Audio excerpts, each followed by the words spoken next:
everyone. Welcome back to the Evening Reader. My name is Priscilla. I thought that we could have a little bit of a catch up today. It's been too long. I know it's been since the beginning of March, or somewhere around there, maybe the middle of March. No reason except that my work has just been incredibly busy and filming has not gone well. I have filmed some videos and they just, yeah. Just trust me when I say it didn't go well. They're too long, too hard to edit because they're just too messy. This is something that happens to me. I definitely have a problem in terms of feeling impulse. Like I tend to film like on impulse. So it's sort of like, oh, I can do a video. And it usually is because like I have a free time at work at that moment, or I've just finished a book and I'm excited about it, and those things kind of come together. And then or mostly it's just that, oh, I've got some time, so why don't I do a video? And then I forget that I am not great necessarily at being so unscripted, and I'm also not great at editing. So I end up with a lot of videos that you never see, and just be thankful. You're welcome. So I'm going to try to get through this one today, and hopefully it will be something that I can post like tomorrow or maybe the next day. Maybe I'll even be able to do some editing on it because I'm actually giving myself a little bit of time, and trying not to panic. So I think it would just be near impossible for me to cover everything that I've read since March. Not that I've read that much, but just because memory and just because it would take too long. But there were some things that I wanted to talk to you about and tell you about, because I have read some really good books. I read some fun books. The first one that I know I mentioned in my last video, and I mentioned it as a possibility for People April, was The Lady from the Black Lagoon by Mallory O'Meara. And I wanted to tell you that I did read that book, and I read it in March. And it is about a woman named Milicent Patrick, who was the woman who basically designed the costume, or I don't think costume is the right word, the prosthetic and makeup, the whole experience. She designed the creature from the Black Lagoon. She was largely responsible for, what it was going to end up looking like, although she herself didn't end up building the pieces and parts and putting it onto the human who wore everything. She was the person who was the artist behind it. She was also one of the first female animators at Disney Studios, and had worked on the film Fantasia. And so this was an interesting little book because Mallory O'Meara really had learned about Milicent Patrick kind of in an offhand way. Didn't think that there were any female artists who had worked on horror films, which are a passion of O'Meara's. And O'Meara herself is a producer on horror films and is really just, enamored of those kinds of B-movie horror films from the 1950s, that are just foundational for a lot of the work that came later. And so she wants to learn more about Milicent Patrick, but it sort of turns out there's not a lot of information about her that's available. And she thinks, well, this is not right. So I'm going to go on a hunt and I'm going to see what I can find. And I'm going to, bring her story out to the public. And this book was published, I think, around 2017, 2018. So this was like prime Me Too time. And O'Meara really does talk a bit. She kind of rants, actually, about Me Too, and about misogyny in Hollywood. And she shares a lot of anecdotes about things that she has experienced, about the industry in general.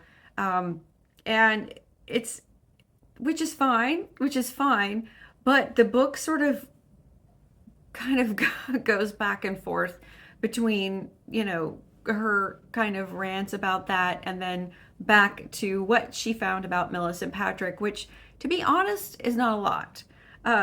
She starts with her past, which mainly her family and her father. And her father was a man named, oh gosh, now I'm not going to remember what his name was.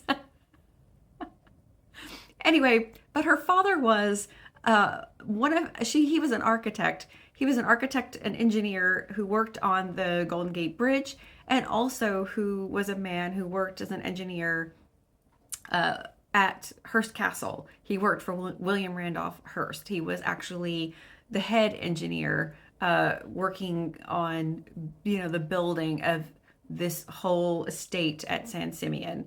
And so we learn a lot about, I think his name is Carlo Rossi. We learn a lot. We learn a lot about him. We learn a lot about Hearst Castle and the building of Hearst Castle and William Randolph Hearst and the time, which isn't bad because, it does sort of set that stage for this time when this woman, her real name was Mildred Rossi, for when she was born and how she grew up. She had a sister named Ruth. She was raised mostly in California. And it's a fun book. And O'Meara really does go back and forth between the sort of the scant history that she's able to find and her own life. It's written in a very refreshing and funny way. O'Meara does not really edit herself. It's a lot like reading a series of blog posts more than anything. I mean, she can definitely write, and when she finds a topic and she's really focused on it, she's very clear. She clearly did a lot of research. She has a great deal of passion. But sometimes when she gets off, especially on her own stories, or she goes off on these little rants, she's a little bit off the chain. And I have to say, it's kind of endearing and refreshing. It's not something that you experience very often in a book like that. She's got another book coming out sometime soon, if it's not already out, and I can't even remember what it's about, but I did see it and I kind of mentally flagged that she had another book. So I'll have to see if I can find it and I'll pop it up here. But that was a fun book. If you like old horror films or you're interested in old Hollywood, I think that it's a fun little read. It's not taxing. Yeah, it's a good time. Another book that I read and absolutely loved, just absolutely loved, that I mentioned in my March video was Moon Palace by Paul Auster. And I don't have the physical copy of that book anymore, and I'm actually not going to talk about that today because the friend who loaned it to me also loaned me this one, Paul Auster Leviathan, which I actually just started last night. And so I think what I'm going to do is I'm going to read this one as well, and then I will do a separate video about reading both of these books because Paul Auster is kind of a new to me author. He's one of those authors where I was aware of his, writing, especially his book, New York Trilogy, which I've owned for a very long time on my Kindle. And it's one of those books that has always kind of suffered at the hands of, I don't know if you guys do this, but sometimes when I get into a reading, I don't want to call it a slump, but I'm not sure what to read next. I may pull a bunch of books off the shelf or, open up my Kindle and just scroll. And then I will open 4 or 5, who knows how many different books, read a paragraph or a page or, many pages just to see if I can get into it. And New York Trilogy is one of those books that I've done that with multiple times. And for whatever reason, it's just never made the cult. But according to my friend who loves Paul Auster, that's not his usual fare. And his writing is actually a lot more like Moon Palace, which like I said, I just absolutely loved. So I will talk about those two at a later date, probably sometime in May, hopefully sometime in May. So One book that I did read, sorry, I keep checking my work stuff on my computer. So, one book that was a big deal for me in April that I actually got my hands on at the end of March. And I talked about this, I think I've been talking about it since late last year. And that is Rabbit Moon by Jennifer Haigh. And if you've been here for 5 minutes, then you know that I am a Jennifer Haigh fan. I really love her writing. And this book, I'm a Jennifer Haigh completist. This is, I believe, her 8th novel, and I have read everything that she has written. And so I was very excited to get my hands on this one.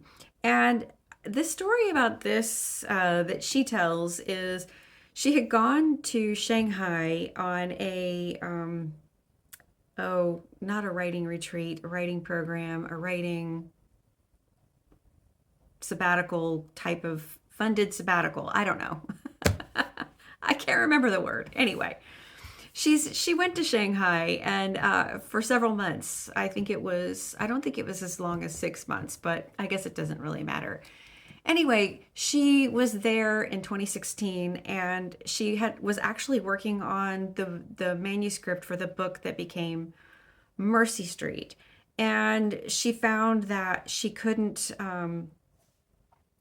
focus. She couldn't really access Boston in an evocative way, which is where Mercy Street is set. And so instead she started writing and she started working on this book, which is about a family, the Litvacs. And not a spoiler on the first page of Rabbit Moon, the daughter of the Litvacs, Claire and Aaron, the daughter Lindsay, is in Shanghai, and it's 4 o'clock in the morning, and she is hit by a car. There's a hit and run. She's hit by a car, and she's basically left for dead. And she's taken to the hospital where she is put into a coma because she has a severe head injury. And her parents are then called to come to Shanghai to be by her side. And I have to say that I love Jennifer Haigh, and this is a good book, but I have some buts. So the first section of the book is about Claire and Aaron and their time trying to get to Shanghai and their experience of being in Shanghai, going to the hospital, seeing Lindsay, trying to figure out what's going on, trying to talk with the doctor, and sort of just waiting to see what is going to happen to Lindsay. And it also has their backstory. It talks about they're divorced. They've been divorced for, I think, 5 years at that point in time. And so we get some of the backstory on their lives together and then why they divorced and what the relationship has been like since then, which is really, I think, not much. And we also sort of learned that they were somewhat, I guess you could say, estranged from Lindsay, that they weren't exactly close to her.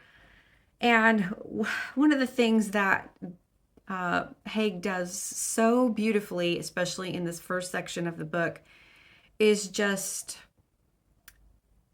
a terrific deal of world building in a way that makes it feel almost like if you've ever played a video game, if you've ever played like a really immersive like role-playing game like World of Warcraft or Skyrim or something like that. And you know that, you get a character and then you have to take this character out into the world. And then you watch the world build up around you. And then you have to learn about the world. Like, who is your character in this world? And what are the mechanics of the world? How do you operate within this world? What are the confines? What are the rules? Who can you talk to and who can you not talk to? Who's your friend and who's your enemy? All of these different things. What can you touch? What can you pick up? And it very much feels like with Claire and with Aaron, because of course, when they first arrive in Shanghai, they arrive at different times, and they are staying at a hotel that's a very Americanized hotel. So when they're in this hotel, they're in this kind of weird, American environment with all the air conditioning and the TV and the American food with the breakfasts and things. But when they leave the hotel, then they go out into Shanghai, and neither of them have ever been there before. And with their jet lag and with what's happening with their daughter, and they don't have any confidence. They don't understand how to talk to the doctors. They don't understand the systems. They're not sure. Is she at a good hospital or not great hospital?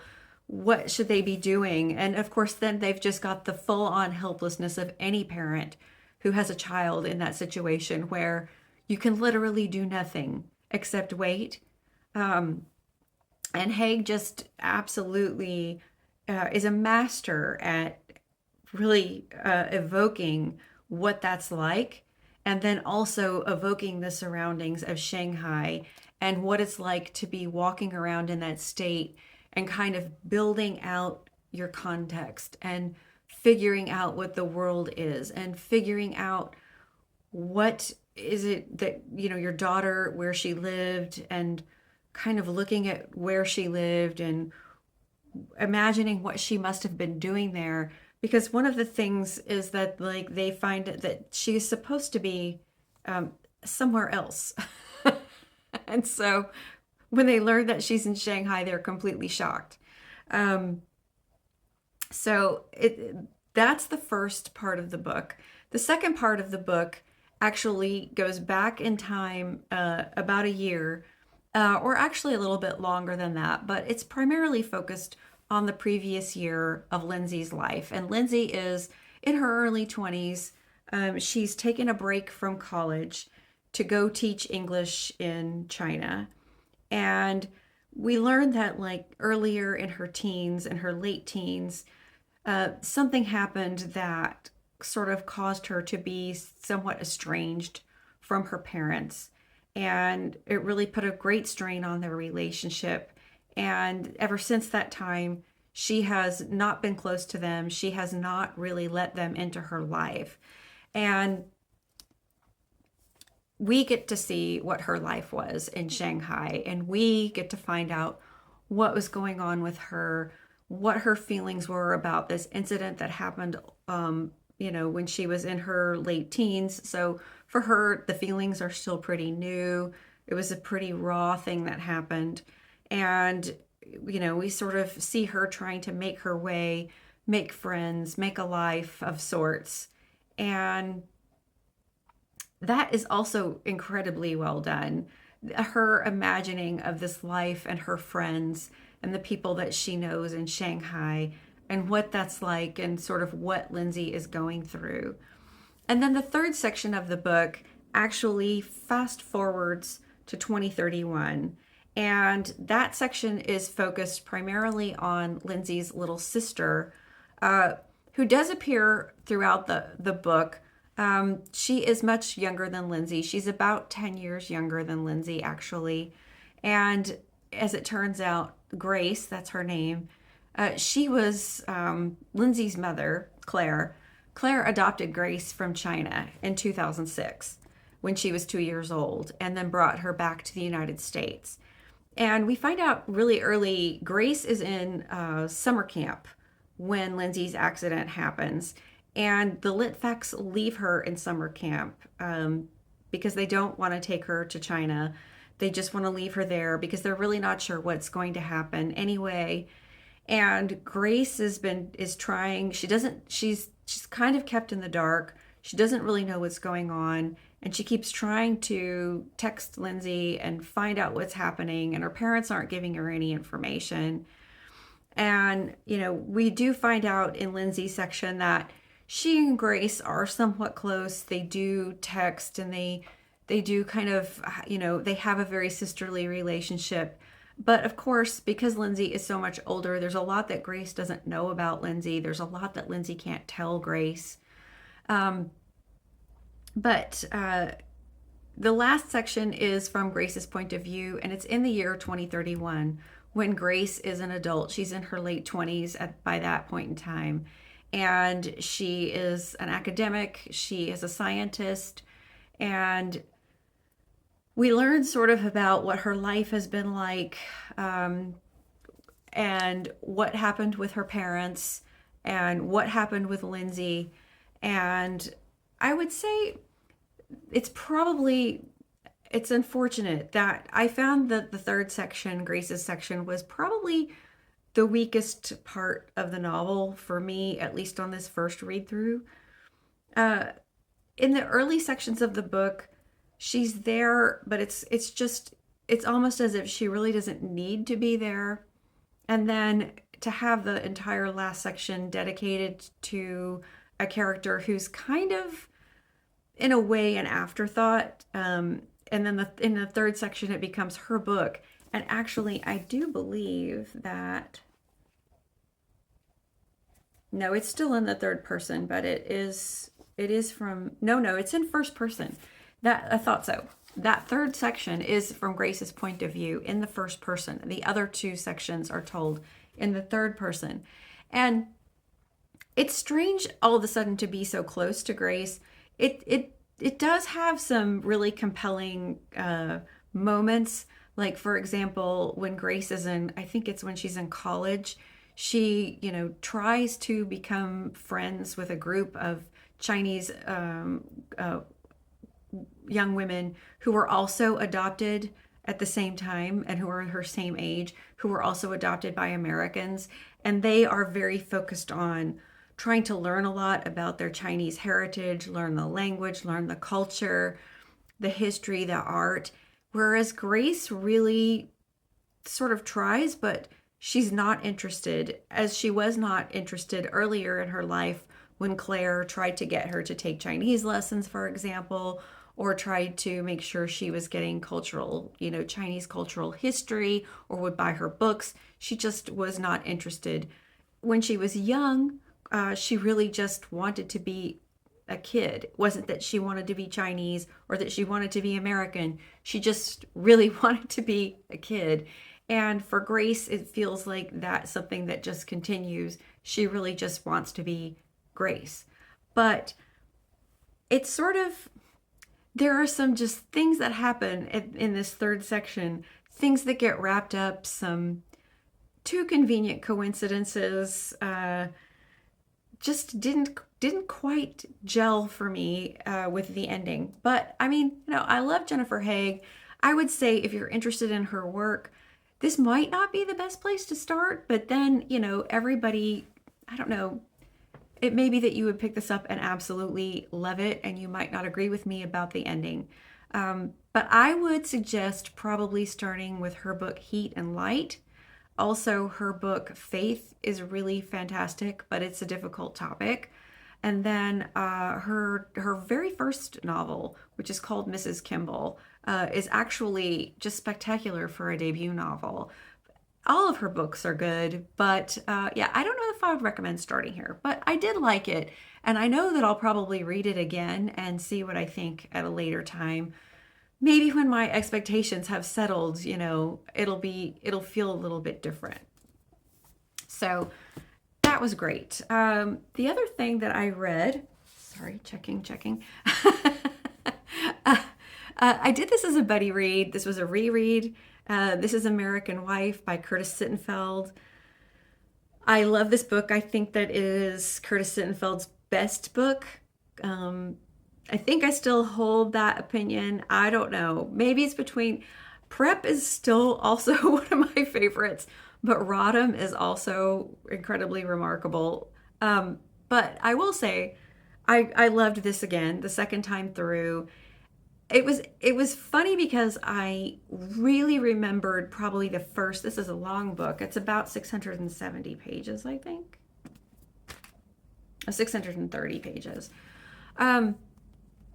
I remembered probably the first 200 pages of this book really, really well. Like, it had stayed in my memory very clearly, and it was as I remembered.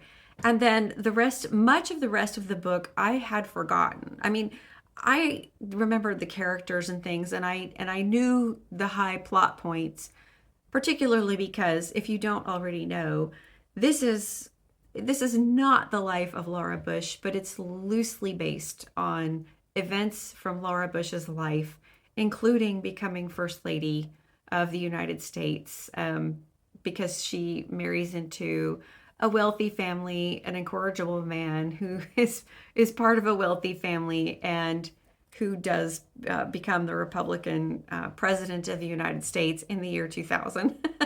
So there are some parallels. But and there are parallels to Laura Bush's actual life, such as Alice Lindgren, who is our character here. She does become a librarian, and there are some other distinct parallels that go along with Laura Bush's life. But Alice herself and the way Sittenfeld writes her and writes her story is such a fully realized, real character that it's very easy, as is Charlie Blackwell, who would be the George W. Bush character, I suppose you could say.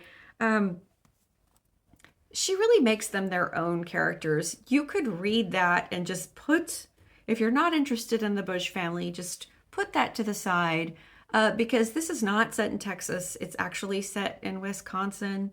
And there are some differences, and you are in first person with Alice the entire time. So everything is from her point of view, and her thoughts and feelings about her life growing up in Wisconsin, the things that happened to her early life as a librarian, and then when she meets Charlie and their courtship, their marriage, their early marriage, and then later on when he becomes president and she is first lady. And it's just, Alice is a character who does not like conflict. You could say that she's somewhat passive. I would say more that she's a person who really appreciates the gray areas of life because of some things that happened to her in her teens, and one incident in particular that takes place in the book. And it's a rich character study, I guess you could say. It's not heavily plot driven because, I mean, if a life is a plot, then okay. I mean, I think I just outlined it for you by telling you, the high level points that she sort of dives into.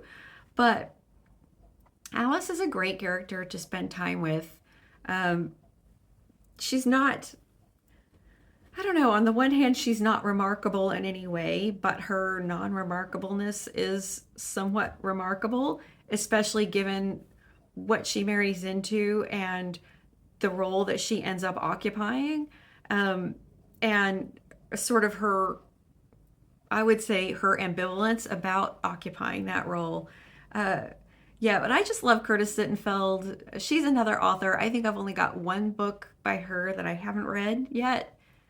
And I think it's called Engaged. And I tried to listen to it, but I couldn't really get into it. I may have said that before, but apologize if I did. But yeah. So I recommend, if you like Curtis Sittenfeld, or you just really want a rich, interesting character study of a woman who is, born in the 40s, grows up as a teenager in the 1960s, and then grows on up into, being in her 60s in the early 2000s, and becomes the First Lady of the U.S. Yes, very, very good. The next book that I want to tell you about is a book that I just finished, and that is this, Neverworld Wake by Marishia Pessle. I don't think that I have ever really talked about Marishia Pessle on this channel, which is a shame because I love Marishia Pessle. I loved her first novel, Special Topics in Calamity Physics. And I also loved her second novel, Night Film. This is her first foray into YA, which I don't typically read, but because I love Marishia Pessle so much and I loved her writing, I was really curious what she would do with this book. And plus, it just sounded compelling to me on its own. So I bought this book in 2018. I bought it when it came out. I think it must have come out in late summer or the early autumn of 2018, because I know that I bought it here after we had just moved here. And then there, it's just sat on my shelf. And I've been meaning to read it and meaning to read it. And on Sunday, I was like, I want to read something that's, I want us to read something that's going to be kind of immersive and pacey and really well paced and just draw me in and that I can just get through. And I read this, I almost read this all on Sunday and I finished it up on Monday morning. And I think that I will talk about this later, maybe like in another video, but what put me in mind of that was watching Katie Lumsden's video, What is a Good Book? Katie's channel, Books and Things. If you don't watch it, you absolutely should be watching it. I've been thinking a lot about that video. Anyway, this was really fun. Fun, it might not be the right word because it's actually, well, it's kind of sad, but it's also just wonderfully compelling. So Beatrice Hartley is the main character of this book, and it's from her point of view. And she's just ended her first year of college, and she gets a text from her friend Whitley. And Whitley invites Beatrice to attend her birthday party at the end of the summer. And Beatrice spends the summer working working at her parents' ice cream parlor and cafe, which is in a little beach town in Rhode Island, and trying to decide if she wants to actually respond to Whitley's invitation and go to Wincroft Manor, which is Whitley's stepfather's house. And because it as it turns out, at the end of her senior year of high school, Beatrice's boyfriend, her boyfriend for most of high school, whose name was Jim, he was found dead and suspected suicide.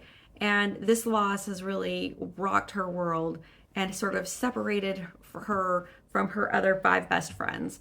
And she's not sure if she really wants to see them again, or she's not sure that she can handle it. But then she is also just unbelievably curious to find out if they know anything about what could have happened the night Jim died. And she believes that they do know something and that they do have secrets. And so she eventually does choose to go, she chooses to go, I'm going to sneeze. She chooses to go to Wincroft Manor for Whitley's birthday. They go out, they have a kind of a crazy evening out. They sort of start to, they're sort of feeling each other out, these five friends, and having an evening, and things are starting to feel a little bit better to Beatrice. When they're on their way home, they just barely escape a very tragic car accident. They almost hit a cement truck, and they get back to the manor, and the doorbell rings, and there is a mysterious stranger at the door who explains to them that, in fact, they did have an accident. They are all still technically in the car, and that they have entered a time glitch that is called the Neverworld. And the Neverworld wake is the time period in which they are awake and that they relive over and over again, sort of like in a Groundhog Day. And the only way that they can escape the Neverworld wake, they learn, is if they all vote on who should live. And they must vote with full consensus on who is the person who should live.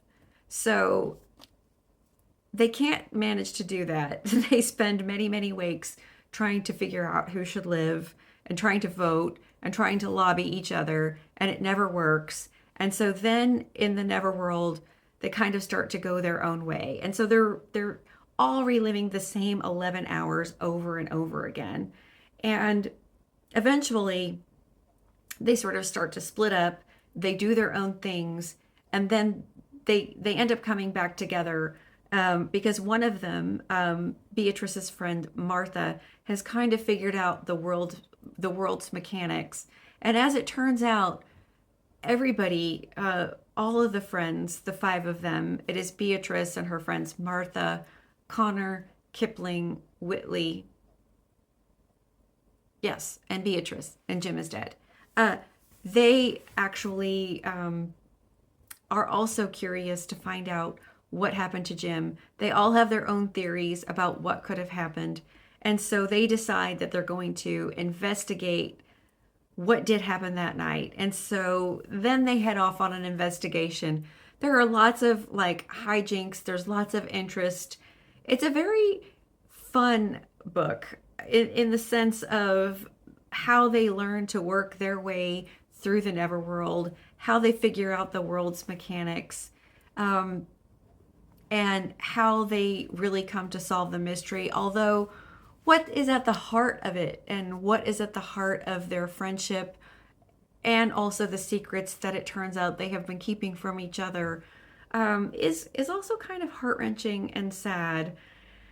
And, you know, it is a YA book. I'm not going to give away the ending. I'm not going to tell you anything more about what happens. But one of the wonderful messages of the book is this idea that there's a book that Beatrice's friend Martha is sort of obsessed with. And this book is called, they call it The Bend for short. And one of the messages of this book is like, essentially that life is like a river. It's like a river that has many, many twists and turns in it.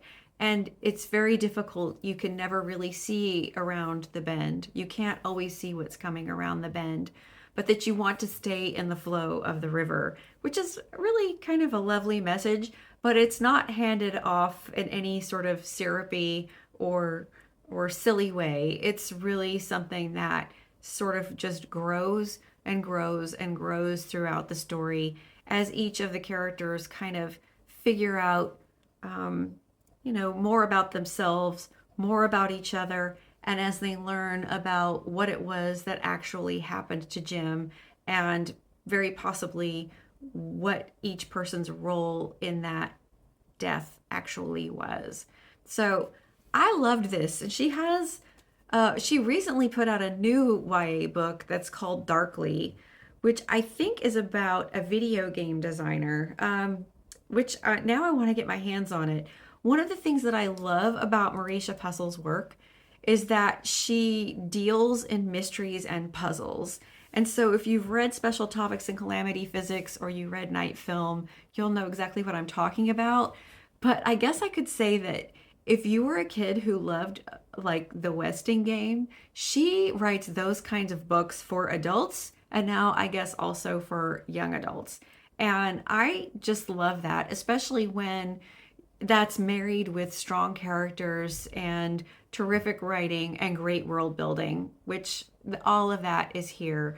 So if you think, well, I don't read YA, I think this would be a great one. And I think if you have a young adult in your life that you think this would sound good for, I would highly recommend it. And maybe I'll do a Marishia Pessle video. If I get my hands on Darkly, I would really love to go back and reread Special Topics in Calamity Physics and Night Film, because they are just so well done and really, really a lot of fun, very immersive, great page turners, but also, quite literary and terrific character building. So yeah, so that's it for me. I guess that's all that I have read. I think I told you I'm reading Leviathan by Paul Auster right now. So that I am also, I just started this morning, and this is the collected essays of Elizabeth Hardwick. These are literary essays, and I'm not planning to read this in May. I'm just planning to read it like possibly over time by picking it up and reading the essays probably over the summer. I will do this, but I've had this in my library for a while, and I'm just kind of curious, and I think it would be fun to read some great literary criticism and great literary essays. So I'm looking forward to that. Whoa, okay. And then pretty soon I'm going to be reading, buddy reading Ghost Mountain by Ronan Hessian with Roz at Scally Dandling about the books and Sarah from Roadworthy Reads. But I haven't seen Sarah post a video in a while. But look who's talking. So I'm looking forward to that because they are great buddy readers. And it's going to be interesting to see what I think about this book because if you've watched Angelica's channel, she just really hated this book. So I'm just so curious now. I like it when someone hates a book and it just makes me like, well, what? So we'll see what happens. Anyway, that's it. That's all for me. This was fun catching up. If you were still watching, thank you for watching. And I look forward to seeing you again soon. Hopefully, I'll be back with a little bit more about what I might read in May, about Paul Auster, and we'll just see what happens from there. Anyway, take care of yourself, and I will see you soon. Bye.